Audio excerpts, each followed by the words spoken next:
All right, well, good morning, everybody. It is 9:05, so I'm going to go ahead and get us started. Others may join us as we proceed. But my name is Jenna Webb. I serve as the One Georgia Authority Director at DCA.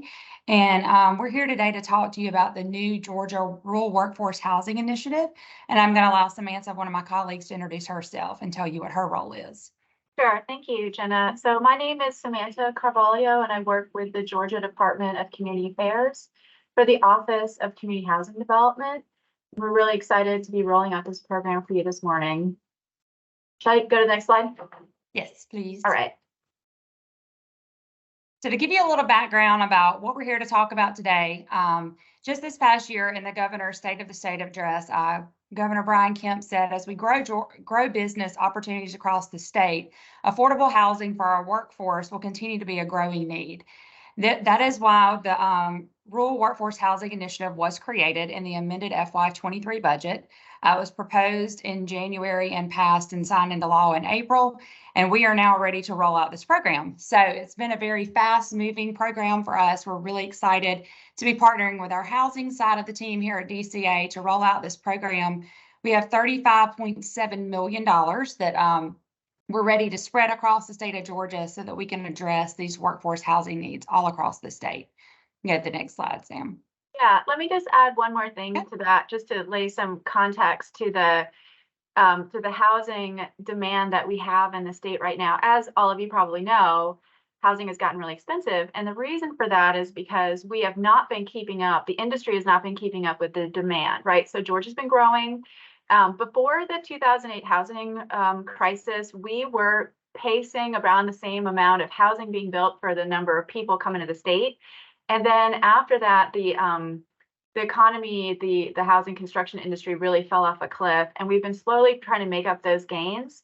But we're missing about 118,000 homes that we need for the number of people we have, and that is certainly something I'm sure you're seeing in Region 12. So this is a way to sort of try to fill in some of those gaps and try to see if we can invest some state funding into trying to build some housing for folks so that we can start making up some of that gap that we have. So as I mentioned, in the FY23 amended budget, One Georgia Authority was given $35.7 million to address this housing need across the state of Georgia. So the way that we have decided to administer these funds through the authority is the One Georgia Authority will retain $25.7 million of that to be given out in grants. What we are expecting to give the grants out for are land development. So land acquisition, infrastructure, so maybe water or sewer that are needs to get to the housing developments.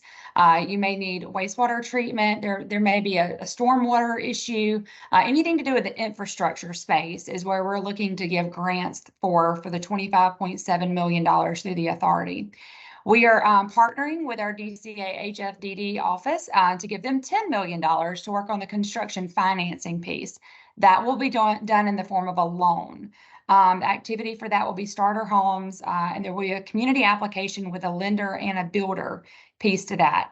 The recipient for the infrastructure grants will have to be a city, county, or a development authority. You can apply for both. We'll get a little bit later into the slides, we'll tell you the process of how that's going to work. That's been a lot of questions that I've been receiving from various communities across the state. So we'll go into that into detail, but you can apply for both or you can apply for just one. So Samantha, do you want to add anything to that? No, nothing to add. We have some details about this in the next slides. So the One Georgia Authority was created to sort of bridge the economic gap across the state. Here is the One Georgia Authority official map of eligible counties. So you will see in this map, and it's available on our One Georgia Authority site through the DCA website. But the dark green counties are eligible counties. The lighter green counties are conditionally eligible. And all it means, there's no difference in being conditionally eligible or eligible except for your population numbers. But if you're conditionally eligible, you have to have a letter of support from an adjacent eligible community, saying that there will be some regional impact if an award is given in a conditionally eligible community. The gray area, which you'll see is our Metro Atlanta area, they are not allowed to receive any funds through the One Georgia Authority. So these funds are really to be utilized in the rural parts of Georgia. And then you'll notice that like I said, the metro area cannot receive any of these funds. So we're looking to spread this 35.7 million all across the state. We know that there's been some large mega announcements in different parts of the state. And while those are going to be some areas that we're really going to put a lot of focus into, we really want to look at all these smaller counties too, because, you know, a big announcement of 100 jobs or 50 jobs down in, say, Seminole County, they don't have housing there to handle that as well. So we're looking at each application on an individual basis. So there will be a scoring process to it. We're not going to compete one county against another, except for on project feasibility, impact, and strategy. So if you'll go on to the next slide, Samantha. So the funding requirements, as I mentioned earlier, on the infrastructure grants piece, we have $25.7 million we are looking to spend. And the limit that you can ask for this is $2.5 million for an infrastructure grant. There's no match that's required, but we will be looking at leverage resources, and that will improve your application competitiveness.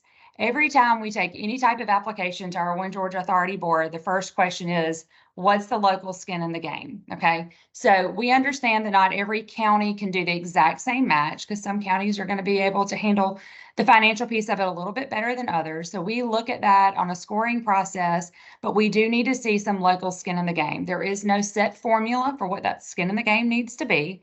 But if you have questions directly about that, you can always reach out to me and I'll provide you feedback for that. But like I said, the maximum award that we will give for infrastructure grants will be $2.5 million.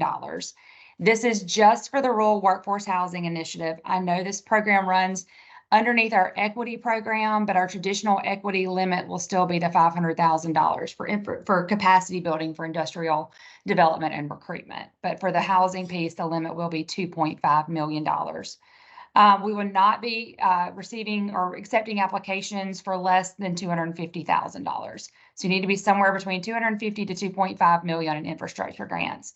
And I'll ask Samantha to talk to you a little bit about the housing loans piece of that. Sure. Yeah. So we know that those grants for land development can get you pretty far. It's actually something that a lot of people we've talked to are very excited about having that. It definitely eliminates some barriers to construction, and it also allows for you to secure the land that you want to build the housing on and make some local plans about how that's going to look and maybe the layout of the neighborhood or whatever you're building. But we also know that financing the construction side is also really important.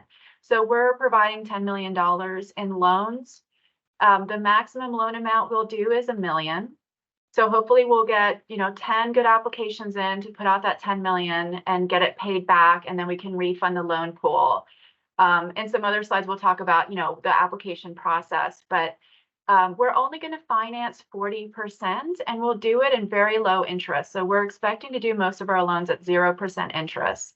So what we're looking for is communities that can find those builders who can build the property, who can secure the other 60% of financing, whether it's their own equity or if it's another local lender. So talk to your local lenders about partnering up. We have talked to a few around the state just to feel out this program, and they're excited about it because we're minimizing their risk by providing that 40% on top. So, so we're looking to finance these. We're not making some specific goals about the kind of housing to build. It could be single family detached, it could be duplexes, whatever makes sense for your community. But we are talking about for sale housing and not rental housing. And I think I might be getting ahead of a few slides here, but keep in mind that the $1 million loan is for building home buyer housing. We have a number of different products. If you're not familiar with the Housing Finance Division, that DCA, and what we offer, we have financing from federal and state sources to build rental housing, and we'd love to talk to you about exploring those options for you so you can do a mix. This is for homeownership housing because it's something that we don't already have in our portfolio to offer communities. I'm going to go to the next slide unless there's anything else you want to add, Jenna. No, I'm good. Okay. So a little bit about who are eligible applicants. I mentioned it earlier, but for the land infrastructure grants, it's units of general purpose local government. So your city, county, consolidated government, local, regional, a state authority. So your local development authority can be an applicant for that. When it comes to the construction loans piece, Samantha, I'll let you take that piece over. Sure. Right. So as I was saying, what we would like for you to do is find those local builders that are already building in your community, hopefully, and see if they want to seek this out, and they can talk to their local lenders and put together a packaged application for us. And we do need you all to come up with either the builder or the lender has to come up with 60% of the match financing for it, because like I said, we'll only provide 40% of the financing. Applicants can also just be private developers, and there are numerous questions in our application tying it back to the community. So we're really hoping that we're finding a good mix of communities that are ready for this financing, local builders that can build it, and local lenders that can finance it. Just to add a little bit on additional eligibility requirements, local government applicants must comply with the audit report and grant certification requirements in state code. You must comply with reporting, audits, and survey requirements, and any One Georgia prior recipients must resolve any outstanding audit or monitoring findings that we have on any past awards and get those cleared up before you can apply for additional funds. And One Georgia grant sanctions also can apply to this initiative. So we will be looking at old awards that you've received if you're a development authority or city or a county. Make sure you're up to date on everything before we allow an additional award to be made to a local government or a authority. And please, please, please make sure you're up to date on all your reporting. Unless you're up to date on your reporting, turning in all your audits, your survey requirements, we are not allowed to extend grant awards to your community until you're up to date on those reporting. So that's the first thing. Make sure you're compliant on all things in the state code. So you can go on, Smith. And I think it goes without saying that on the construction loan financing part too, we'll be looking at who we're lending it to. And of course, we wouldn't lend to a builder who's on our debarment list or something like that too. So yeah, keep that in mind. So eligible activities. So this initiative is going to provide flexible funding to support the following objectives, and that's to develop affordable for-sale single-family housing with sale prices between $125,000 to $290,000. The development of single or multifamily rental housing with a per-unit cost of between $125,000 to $290,000 for 2 or more bedroom units with affordable rents for at least 10 years. The affordability definition here is 100% of the area median income with no more than 30% income spent on housing. The rural workforce housing funding may be layered with other public funds, but it is not intended to provide gap financing for developments that are already financed. And the developments must comply with state environmental and historic preservation requirements. Let me add to that. So as you can see here, we want you to be looking at how you're going to do, if it's all going to be rental, great. Maybe you won't apply for the construction lending that we're offering for single family construction. We have some financing, like I mentioned earlier, to help with the rental. So you talk to us about that. It's really important for you all to decide what are the goals for you all, what kind of workforce housing needs do you have? And let's see how we can meet that and be flexible. Flexibility here is key. This is a brand new program, and this is a state-funded program. This is not following federal guidance. This is our opportunity to build a product out that works for you. So we could really appreciate some feedback from you all as we're doing this to see maybe if you come up with a great plan and we want to hear it. And if you are curious about whether your plan doesn't meet our specific definitions, keep in mind it is really flexible. So we'll probably be able to work with you on it. Also, I wanted to point out this affordability definition. If you are familiar with the kind of financing we provide at DCA, often it's tied to income. So you're looking at either a renter or a home buyer who's coming in under a certain income. We're not doing that here, but our intent here is to try to build starter homes, right? Things that would be appropriate for a young family or somebody who's a first-time home buyer. As we know, housing is extremely expensive right now. Interest rates are somewhere between 6 and 8% for most home buyers to get in. It's really not a market that's going to work for them. So what we're trying to do here is build some housing that people can get into, and they can build that equity for themselves, and they can stay in your community and work and be able to afford to do so and become home buyers. Also, I should say too that as far as layering goes, last year we had a number of tax credit rental housing developments that we had green lighted to go forward and build, but they ended up with gaps in their financing because costs had gone up. So if you're experiencing that kind of thing in your community and you had budgeted for a project and then it's gone over, we were able to find some solutions for people last year, and we will work with you all too. So please reach out, because we might have some other financing we can layer. It may not be the best financing because it might be federal with a lot of restrictions on it, but we're going to try to make things work because, as I said at the very beginning, we're just really trying to make up the gap on the housing supply that we have. And it's going to take making our money work as hard as we can for it and being very deliberate about it so that people can live and work in the towns where they live and work. So as I mentioned earlier, we'll talk a little bit about the application procedure. For going through this, I've had several questions that get emailed to me pretty much on a daily basis since we've launched the NOFA for this program, asking us, do you have to do 2 pre-applications or just 1? And what's the process of applying? So we'll go through that process for you right now. So what you will do is there's one initial project assessment. So for both either construction financing or the infrastructure, or if you're just looking at one, you will submit the same initial project assessment that is available on our website. Later on, I'll add a link in the chat where you can go find that information. But you'll complete that initial project assessment. And what we will do is my team, along with Samantha's team, we will get together. We will review those initial project assessments to satisfy the baseline of eligibility requirements to determine, okay, are you up to date on all your reporting? Is this going to be going down the infrastructure side? Is it going down construction loan side? Or is it both? So we'll do a little internal review of that and provide feedback to our communities. So we will also do a site visit on most of the projects that are being submitted for application.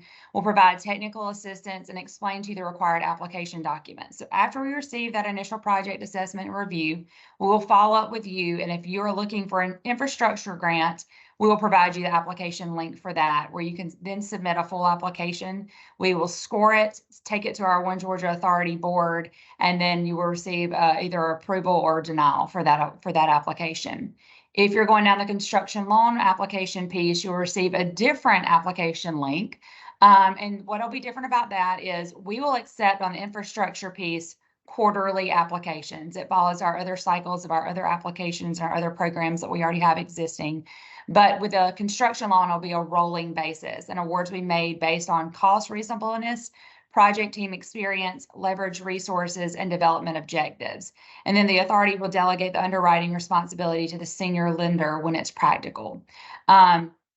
Like I said, you can apply for both in the initial project assessment. You can make that very clear. There will be 2 separate applications if you're applying for both, because the construction loan piece is going to be working with a lender, whereas with the authority, with the One Georgia Authority and infrastructure, we're going to be working with the cities, the counties, and the development authorities on getting those water, the sewer, the road improvements, the infrastructure piece in there to add to the to add for the development of future housing needs. Samantha, do you want to add anything to the application procedures? No, I think that's great. I guess what I want to point out that, again, the first step is, of course, to submit your initial project assessment. Whether if you're just going to be applying for the loan itself, still do that step. And then let's talk about it. Let's talk through your project and figure out who the partners are. And then you'll be able to fill out the full application. It's not going to, I don't think it's a very complicated application, but it does cover a lot of bases. And so getting that initial project assessment in there is really helpful for us to understand what you have in mind. Because this program is so flexible and we're not giving a lot of prescriptive instructions, we just want to see what you have in mind and how we can fit your financing gaps. And also we expect to probably get out that 10 million within this first year, and then it might take a year or 2 to start refunding that. But as soon as we have funds available, we'll be able to provide those to the next people in line, or we might have another application run. I'm not sure how that's going to work, but this is intended to be a revolving loan program. So hopefully we'll just have this money available to you over the years to be able to invest in this program. Okay, so the infrastructure grant, as I mentioned, we will be accepting those on a quarterly basis. The link right here is for our application. I just added to the chat the One Georgia Authority link to just the Rural Workforce Housing Initiative piece of it. So you can find there our NOFA, you can find the pre-application and the application link there. So for fiscal year 2024, our submission deadlines are as follows. The first one that'll be coming up will be July 14th. And applications that are received by that date will be reviewed, and you will be we'll let you know in September whether you're going to receive an award or you've been denied the award. Our next application will be October. We announce those awards in December. If funds are still remaining, we'll have a January 12th application deadline, and those are announced in April. And then we have an April 12th deadline where those will be announced in June. So you'll see there's about a 3-month lag between the actual application being submitted to us to when an award announcement has been made. The process for that is because we have to receive applications in, we have to do a review, we have to score those out and then take them to our One Georgia Authority Board, and they meet on a quarterly basis. So after the authority meets and votes on those, then we'll be in touch.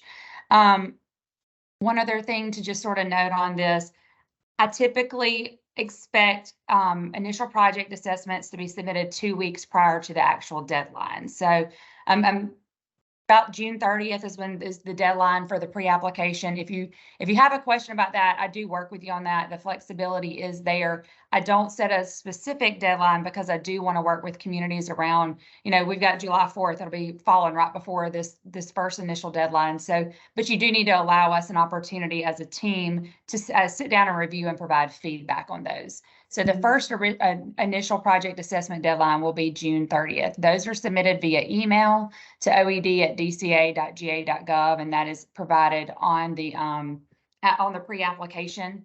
So those pre-applications are submitted via email, and the actual application is submitted online. So, and Samantha, I'll let you talk about the construction loans piece. Sure. So construction loan is a little bit easier to explain because it's going to be on a rolling basis. So regardless of whether you're participating in the infrastructure grant and also the loan, we decided that we could do that without, because it doesn't have to go to the One Georgia Authority, that we can just accept and apply. And our time frame for it is, we expect a pretty quick turnaround, depending on how complete the application is. Obviously, if we have to go back and forth, that might take a little while, but it shouldn't be too hard to make a determination of whether we can move forward with the loan application in a couple of weeks, so we can notify you and then you can line up the lending on it.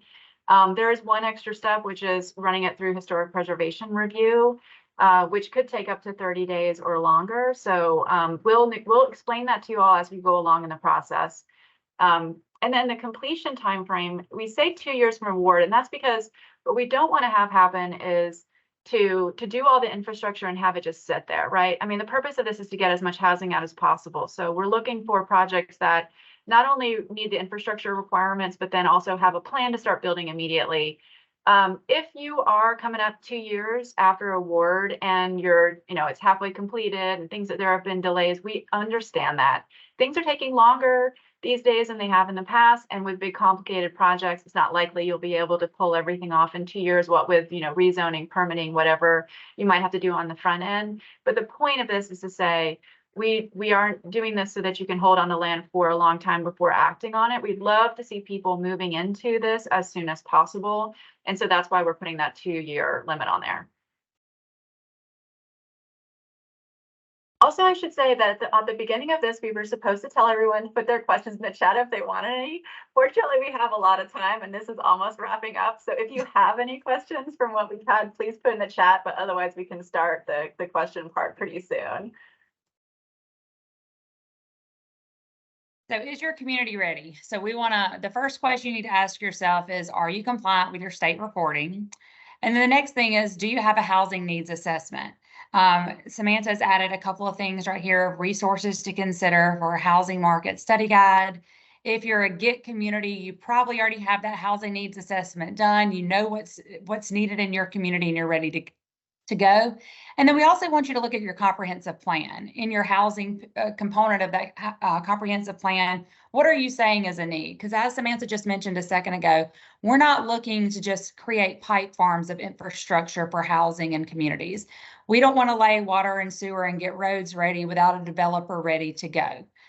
So we're not looking to just go out there and create a bunch of potential housing developments. We want to make sure, and that's one of the questions in the application piece, is who is the developer that your community is working with? We want to make sure that if it's an infrastructure need, that the developer is committed to going in and creating a certain number of housing units within that area, so that we make sure that we're being good stewards of our taxpayers' dollars, because we only have $35.7 million. And I know that sounds like a lot, but when you're talking about infrastructure cost across the state, they're going up substantially. And we know that it's expensive to get those infrastructure needs to these developments. So that's why we're allowing that $2.5 million maximum request, because everything has gone up. We know it's taking longer to make projects happen, but we're really working, as we said, to be very flexible with our communities. But we want to work with communities initially that are really ready to go, that have got projects lined up, but there's just been a need. An example of one that we went and visited just a couple of weeks ago up in North Georgia. So they had a housing developer come to them as a development authority and said, "Hey, I've got this land." He goes actually, I think this week in front of the city council to get everything rezoned. So they're getting ready to submit a pre-application for this. They basically have everything there, but they just need the guts of the sewer system there. They've got the water and sewer lines there, but they need the guts to the system. It's not a very expensive ask, but they're going to probably be able to create 80 single family units right there just very quickly. And that's just phase one of his first project. So they've got everything else they needed, but they had that infrastructure need. The community is also, the city and the county are injecting some funds into that infrastructure cost as well. And so that's another thing to just make note of is the city and the county working together does make your application look a lot better. So when you have your city and your county working together, we love to see that. We love to see that they're all working together. Your development authority, your city, your county, your developer, you're all on the same page, and you've all sat down and talked about what your housing plan, your housing needs are for your community. So Samantha, I'll let you add to that. No, I don't have anything to add to that. I think that was the message that I wanted to say too. From our perspective too, hopefully if you have a housing plan or, a housing assessment, what kind of housing you need to build. Keep in mind that, demographically things have changed over time, and people aren't as eager to have, houses that look maybe the way that people were building houses 20 years ago. So maybe there's some creative opportunities there to look at a product that would work well in your community and would be marketable and people would want to move into, but maybe could be built on, a smaller lot size, or just think about your land use too, because, there might be some places that would be perfect for housing. And this is a great opportunity to build out that infrastructure there to make that happen. So, and of course, I can't reiterate enough the complying with state reporting, which is where we have our first steps. Yes. So the first steps you need to ask yourself is, do you have a plan for developing land for rural workforce housing? And do you need the financing from the state to complete this plan? So first thing you do is you want to check your compliance.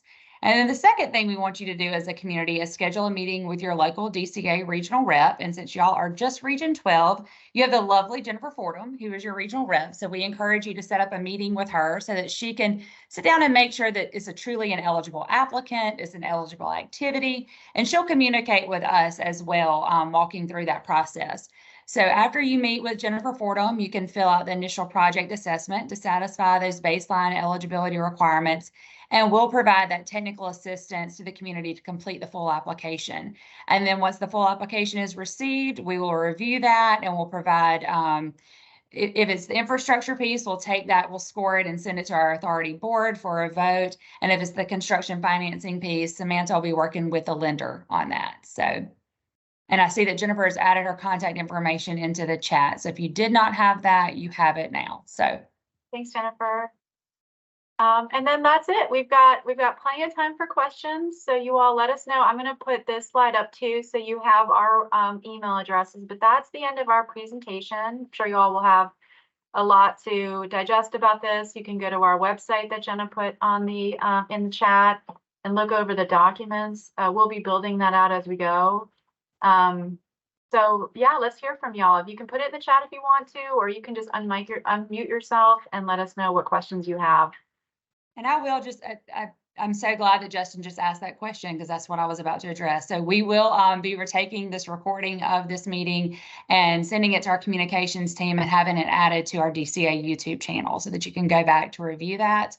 After we finish the meeting today, Samantha will follow up with an email to each one of you to answer some questions on a survey for us so that we can determine if your community is ready. And she will also be providing the slides from the presentation today so that you can share those with individuals who may not have been able to join us today. So Yeah, that's right. You'll get an email later today with the slide deck and a really short survey. Just kind of it's questions like, is this something Yes. you're interested in? If so, let us know, because we'd like to get an idea of who we'll be working with.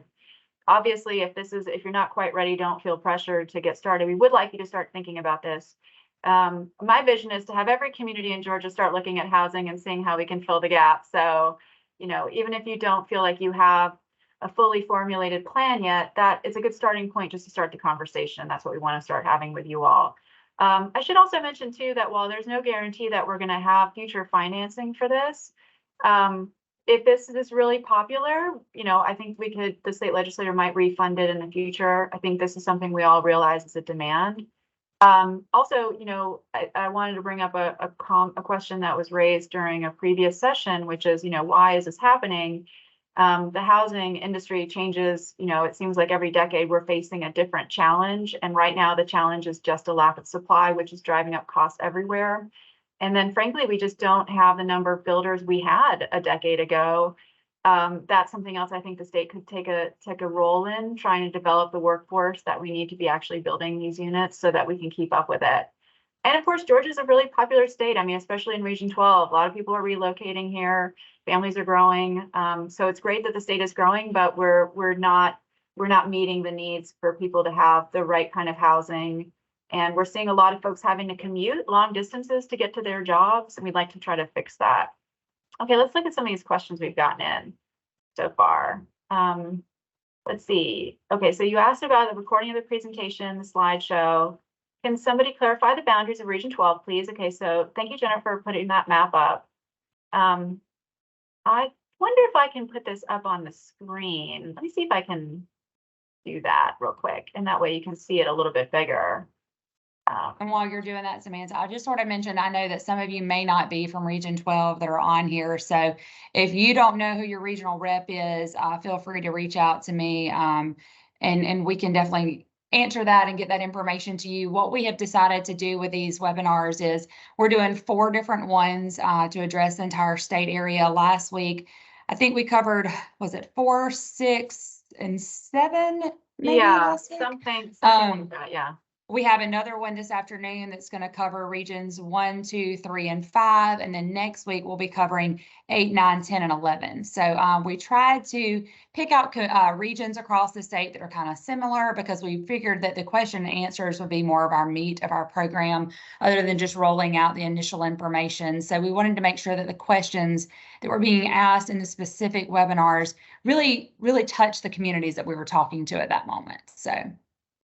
And we are leaving out many of the communities in the Region 3 area, as you saw earlier on that map. But that doesn't mean we don't have resources for that area. So if you all have contacts and people who are in that area that are looking for stuff, let's talk to them too and see if we can find some other solutions with some of our other financing that we have. Any other questions? Y'all are being really easy on us this morning. I know. I think it was too early for them. Right, so Last week we had turned on probably my 30 mic. minutes worth of questions. Yeah. Feel free to Can you- unmute yourself and ask rather than just typing it in the chat if you'd like to. Yeah, I think So I hear can you somebody. hear me? Go ahead. Yes. So I'm in Region 12, Bryan County. We have a low-income housing tax credit project that was funded last fall. So it is rental units, it's not purchase units, and we're building a senior center on the first floor as part of that project. And they have experienced the gap financing that you're talking about. I was pointed in this direction just to understand it more. I heard you say earlier that this doesn't cover rental housing, but are there tools that I might point our developer with the tax credit project in the direction of that can help him fill that cost gap? Yeah, 100%. So they should get in touch with me. Unless they already have their contacts here at our office. My office also manages a low-income housing tax credit program for the state, and we were able to fill some gaps with tax credits projects that we had funded over the last couple of years with federal financing. This year, we do have similar products. We have some state funding and some money from the Treasury that were left over from some of the COVID relief money that is eligible for us to invest in rental housing. So have them call me. Let me put my email, and everything. I don't have the phone number on there, but oops. So, here's the email address. Certainly you're going to get an email from me soon this afternoon with that survey link and this presentation slide. So just point them in our direction. Let's see how we can help them with that. Because what we don't want is to have them do all that work to try to put the housing in and then not be able to get started because of cost overruns. Can't promise that we'll be able to solve that problem for everyone. And it certainly means that the per unit investment we're doing for each house is more expensive than we would like, but it's just the reality of the industry right now. And so we're just going to try to preserve those projects as we can. So if there's a way we can fill that gap, we'll try to meet it. Okay, and then I'll just ask my second question. Our project is in Bryan County. The mega site was sited here. Hyundai's building like crazy. We're in the middle of finishing our comp plan update, so we are laser focused on providing resources and everything to Hyundai, including the sewer and water system. We have housing on our radar, but we can only do so much, and there aren't units since it's come up just in the last kind of year. We haven't found a developer yet that's necessarily willing to build in the north end. Can we use these funds to encourage their development? In other words, we need to build infrastructure and everything else for anything that's housing up in this end of the county. Mm-hmm.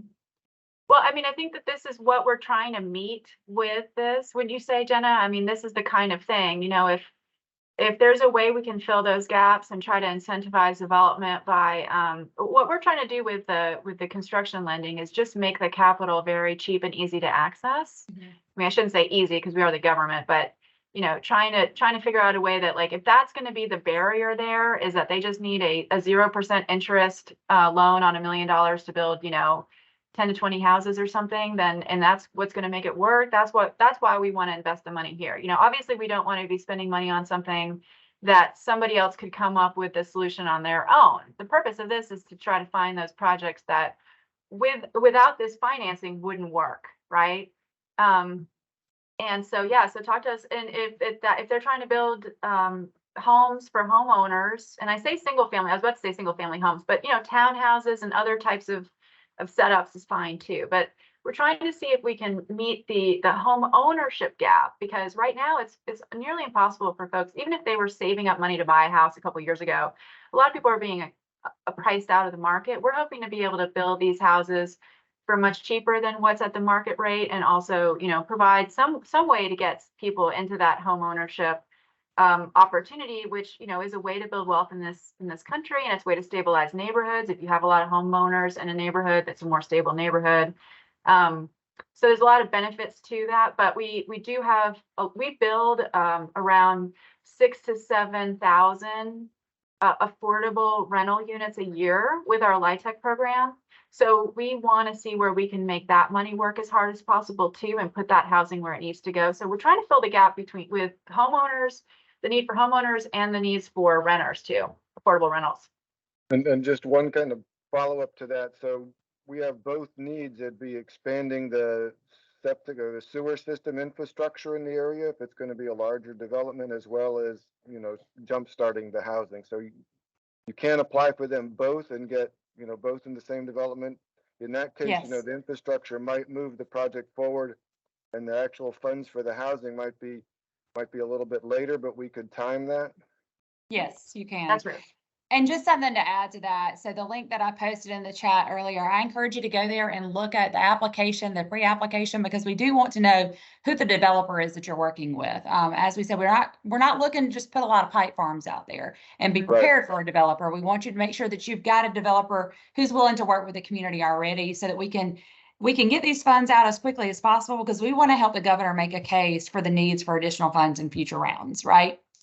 And future budgets. So we don't want this to be a one and done kind of program. We want to be able to get this money out as quickly as possible, so that he can go to the legislature again in January and say, listen, we gave them 35.7 and they've spent it all. So we got to give them some more, because there's still need across the state of Georgia. So we're trying to to get that money out as quick as possible. But also what I want to mention on that website, you can download our scoring summary is on there as well, our scoring sheet. So you can see how we're going to score these projects. So looking at how many, what kind of capacity you're creating for the number of units for the infrastructure, we're going to be looking at that. So making sure that we do have that developer in hand is going to be key to scoring well to be recommended to the board for approval.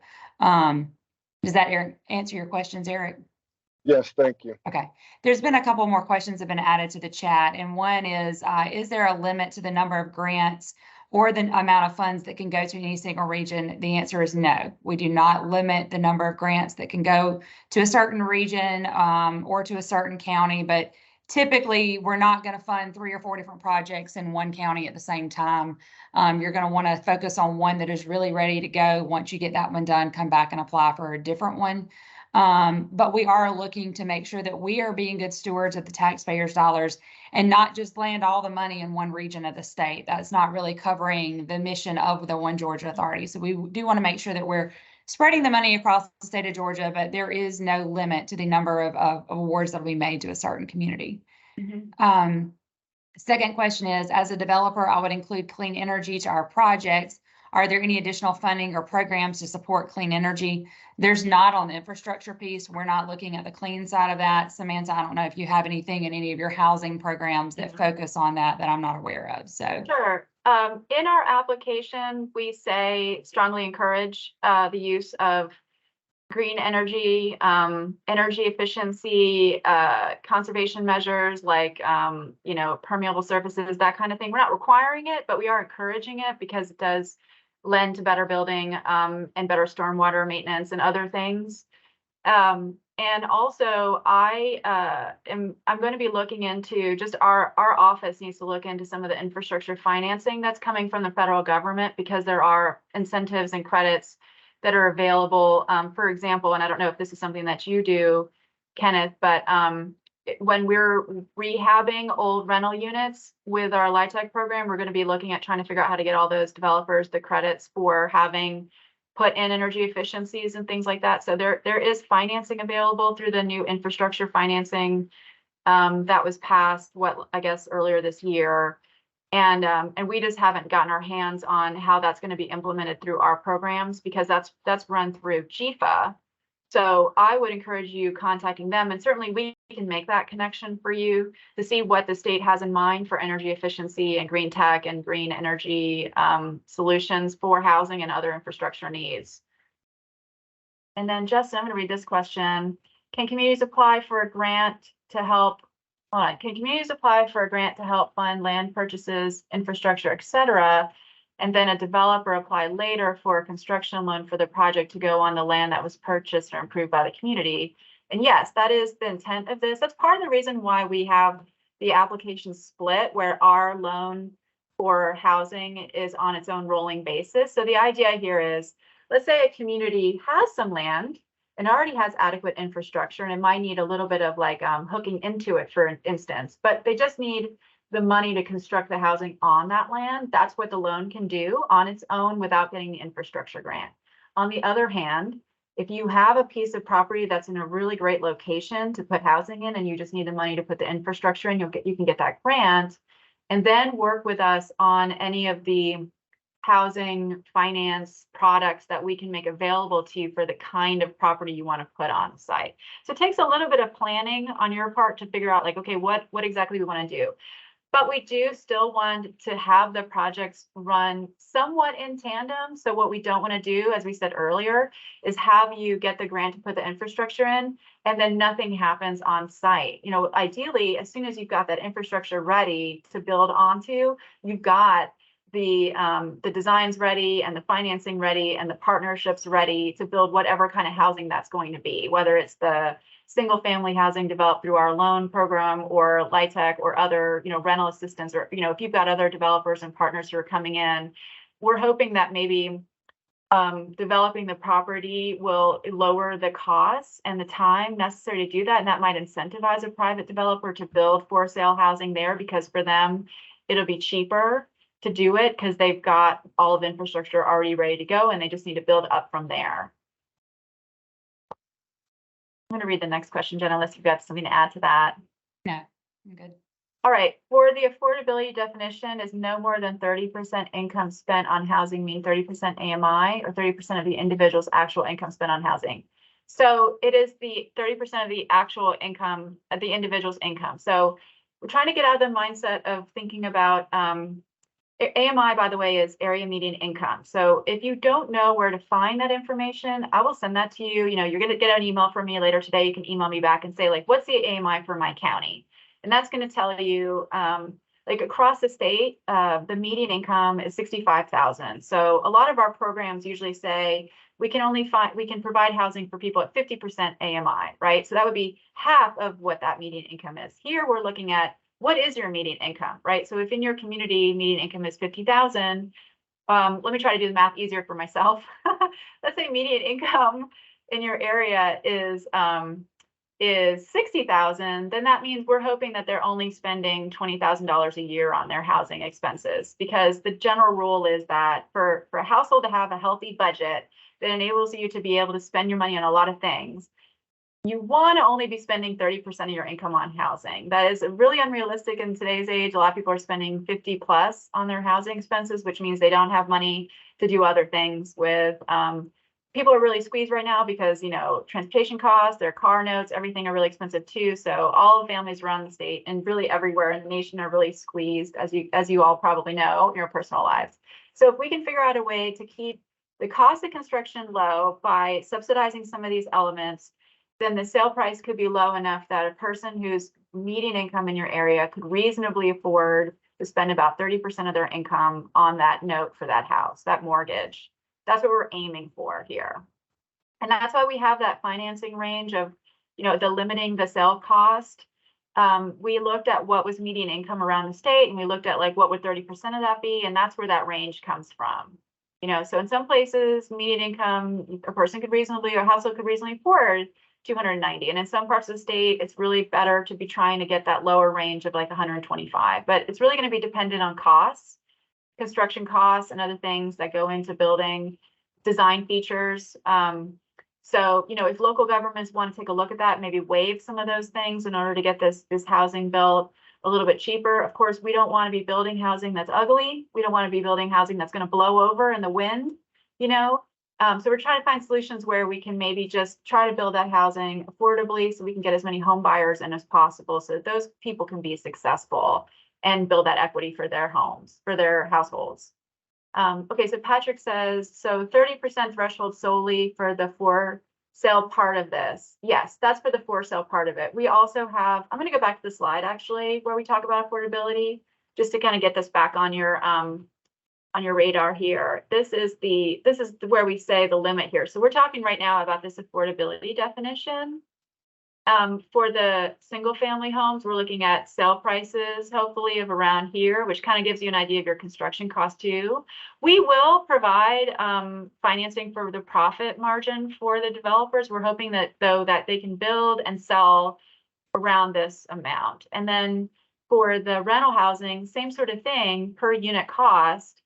But what we want to try to do is enter into agreements, and you know, it could be all types of ways to do this, where you're keeping the rents affordable for 10 years. And there's also another thing too in our application for the single family side is to tell us your plan for how you're going to sell this to buyers who are going to use the house as their primary residence, and discourage building this houses that's just going to go back into the investment pool to be rented out as unaffordable housing, right? Because that's certainly something we want to prevent. We want to be building and subsidizing all this just so that it can be unaffordable housing that's profits for somebody else.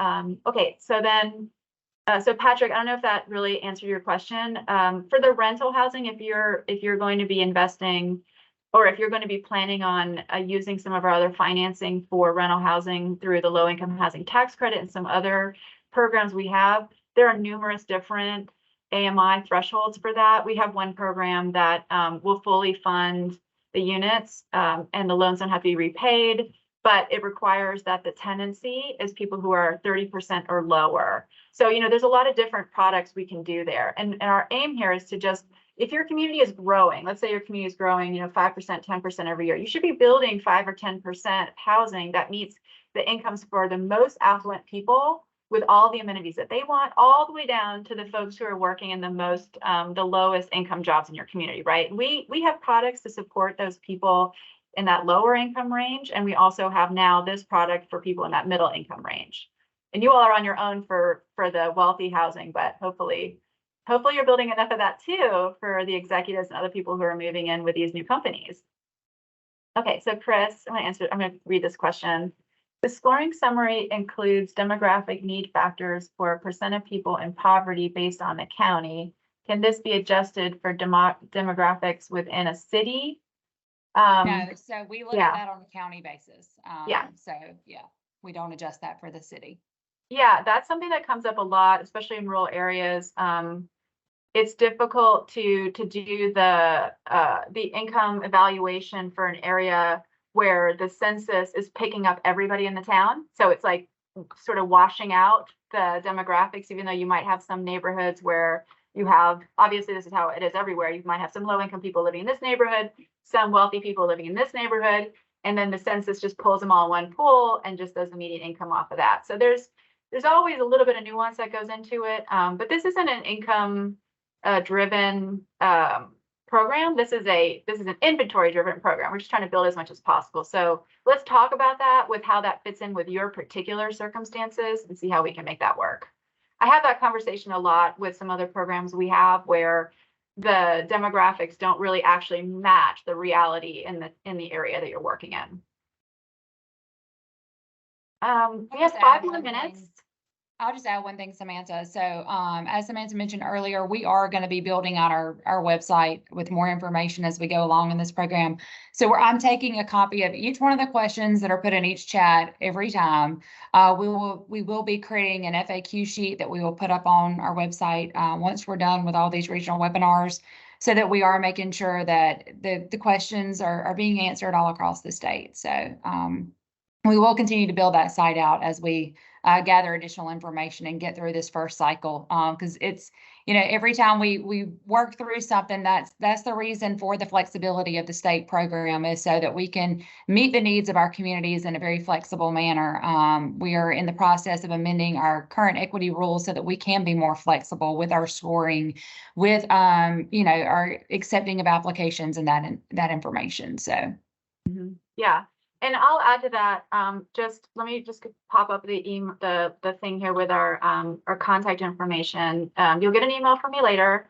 We'll get those survey results out to you, and we're curious to see what solutions you're coming up with too, so we can share it with folks. What I would like to ideally have at the end of this first round is a playbook of how communities have made this financing work really well for them. What other leverage resources people are able to come up with, what creative solutions they've had.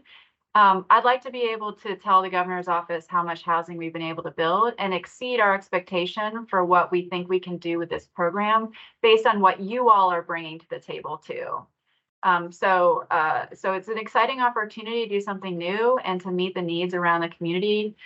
You all in Region 12 are definitely a focus of ours. As you can see, you're the only webinar we are doing just this one region. We hope that we can invest a lot of financing in your area and meet your demands. So do we have any other questions? Oh, okay. We've got one more. Thank you so much for putting this together.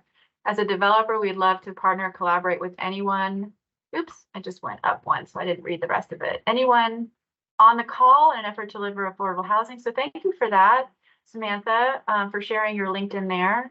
And then let's see, with the multi-family housing, is there a certain requirement required in terms of the number of units, or is this limited to local counties and governments? I'll take this question. We're not putting any limits.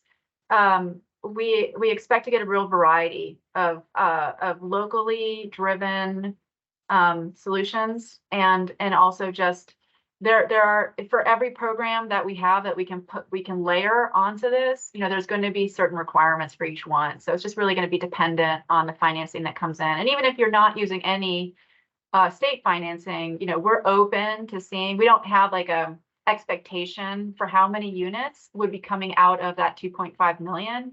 obviously, you know, when we're doing our scoring, we're going to be looking at that because we certainly don't want to invest all this money to really not have the outcome we're looking for, but we're not setting any guidelines. Jenna, did you want to add to that? No, you covered it. Yeah. Thank you. All right. Well, this has been great, everybody. Yeah, thank you all for your participation. Yeah. Looking forward to getting some applications from you all. So be looking for an email from Samantha later on this afternoon. And like she said, our contact information will be in there. So if you have any questions, feel free to reach out to either of us, and either one of us or one of our team members will respond to you with information. So. Yep. And reach out to Jennifer, your regional rep. So, all right. Appreciate it, everybody. Thank you so much. Oh, there's one more question here. Is this for new projects only, or is it available for projects currently under construction? So we do not want to put this money into gap financing, for example, for projects that are under construction. However, I will say though that if you have a project that is like, let's say you're in phase 1, and then there are several phases, we could maybe see how this might fit in with like a future phase of your project. But the intent here was not to provide gap financing. We're trying to build more inventory than what we have in the current pipeline, right? So if you're struggling to finance what you already have in your pipeline, please get in touch with me and we'll see if we can find you another solution that might be a better fit for this with some of the other financing we have available. Because we don't want to be double counting the efforts we have already tried to put into building more housing by financing that housing with this money. We want this to go to the new housing if we can. But if there's some projects that might be failing and not be able to finish or not be able to get started, and we've already invested all this effort to try to get it going, we'd still like to try to save those projects if we need to, if we can. All right. Well, it looks like we're wrapped up. Thank you all so much for your time.